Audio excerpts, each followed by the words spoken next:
নবী বলছে সুবহানাল্লাহ 100 বার পড়লে, কথাটা বোঝেন, 100 বার কেউ সুবহানাল্লাহ পড়লে 100 নবী বংশের গোলাম আজাদ করার সওয়াব। আলহামদুলিল্লাহ 100 বার পড়লে আল্লাহর নবী বলেন 100 ঘোড়া আল্লাহর রাস্তায় যুদ্ধের জন্য দান করার সওয়াব। 100 বার আল্লাহু আকবার পড়লে আল্লাহর নবী বলেন 100 উট হজ্জের মধ্যে আল্লাহর রাস্তায় কুরবানি করার সওয়াব। কয়টার সওয়াব কইলাম? সুবহানাল্লাহ, আলহামদুলিল্লাহ, আল্লাহু আকবার। এরপরে নবী বলেন 100 বার যে পড়বে লা ইলাহা ইল্লাল্লাহ, বলেন,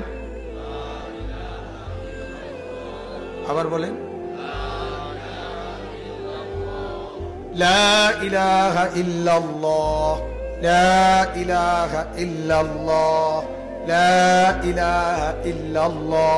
তাসবিহ পড়তে যেন তাড়াহুড়া না হয়, ঠিক আছে না? ইনশাআল্লাহ সুন্নত, সুন্নত হইলেও ধীরে ধীরে পড়া, এক এক নিঃশ্বাসে এক একবার পড়া। সুবহানাল্লাহ, সুবহানাল্লাহ।